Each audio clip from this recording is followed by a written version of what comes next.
2024년 10월 9일 수요일 매일 성경입니다. 본문은 열왕기하 20장 12절에서 21절 말씀입니다. 제목은 히스기야의 실책, 보이는 것의 위험입니다.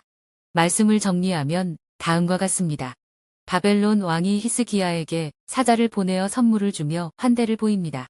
이에 히스기야는 자신의 왕궁과 모든 보물을 자랑스럽게 보여줍니다. 히스기야는 바벨론의 사신이 무엇을 의도하는지 깊이 생각하지 않고 그들의 칭찬과 선물에 속아 넘어갔습니다. 그러나 이는 결국 바벨론의 침략과 유다가 멸망할 길을 열어주는 계기가 됩니다.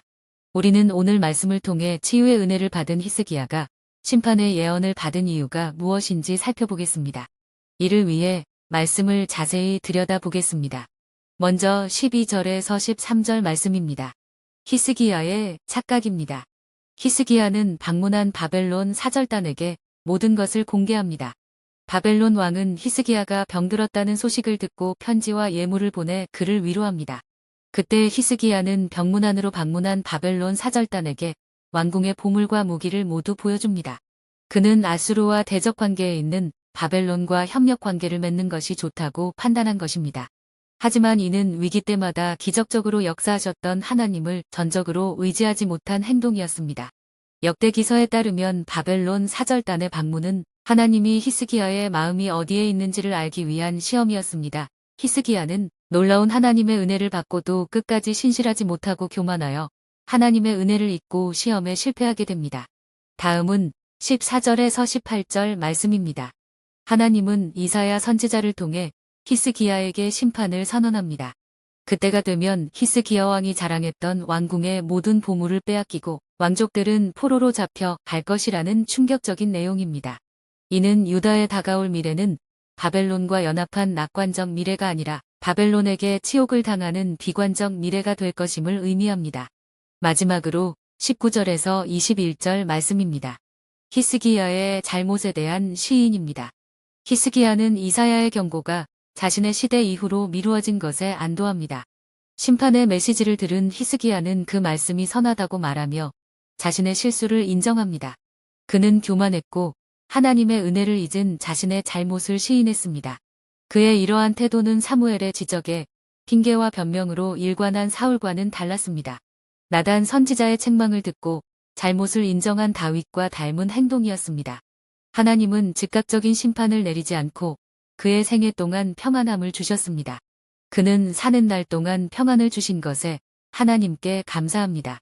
그러나 그는 후대에 일어날 일에 대해 무관심했습니다. 자신의 평안함에만 만족한 것은 그의 한계로 남습니다. 말씀을 맺습니다. 히스기야의 실책은 겉으로 보이는 성공과 안정에만 집중하다가 하나님을 온전히 의지하지 않은 데서 비롯되었습니다. 그의 행동은 결국 바벨론의 침략과 유다의 멸망을 초래하는 결과로 이어졌습니다. 우리도 히스기야처럼 하나님이 주신 은혜를 잊고 세상의 성공과 안정을 과신할 때가 있습니다. 그것이 영적 위기의 출발점이 될 수 있습니다. 우리도 하나님의 은혜를 받은 후 세상의 유혹과 교만에 넘어가지 않고 겸손히 하나님을 의지하는 마음을 유지해야 합니다. 보이는 것 너머의 영적 위험을 분별해야 합니다. 묵상을 위한 질문입니다. 첫째, 히스기야가 바벨론 사신들에게 왕궁의 보물과 군사력을 보이며 자랑한 이유는 무엇인가요? 둘째, 히스기야가 이사야 선지자의 책망을 듣고 어떤 태도를 보여줍니까? 히스기야의 신앙의 한계는 무엇인가요? 이와 같은 히스기야의 행동을 통해 우리가 배울 수 있는 영적 교훈은 무엇인가요? 묵상을 위한 실천입니다. 첫째, 역대하 32-31에 따르면 바벨론 사신의 방문은 히스기야의 마음이 어디에 있는지를 시험하기 위한 하나님의 의도였습니다. 그러나 히스기야는 이 시험을 분별하지 못하고 자신의 부와 능력을 과시하는 잘못을 범했습니다. 히스기야는 바벨론과의 동맹을 통해 아수르에 대한 안전을 얻으려 했습니다. 그는 하나님보다 세상의 힘을 더 의지하는 실수를 했습니다. 또한 히스기야는 병에서 기적적으로 치유된 후 하나님의 은혜에 감사하는 마음보다 자신이 다시 회복되었다는 사실에 지나치게 자만했습니다. 자신이 회복된 것과 유다의 왕국이 부강해졌음을 과시함으로써 하나님을 의지하기보다는 자신의 능력과 자원을 드러내고자 했습니다. 그는 자신의 성공과 부를 자랑하기에 이릅니다.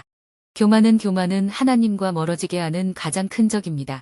결국 큰 실수로 이어집니다. 우리는 항상 하나님 앞에서 겸손한 마음을 유지해야 합니다. 둘째, 이사야의 경고를 들은 히스기야는 그 말씀이 선하다고 말하며 자신의 실수를 인정합니다. 그는 교만했고 하나님의 은혜를 잊은 자신의 잘못을 시인했습니다.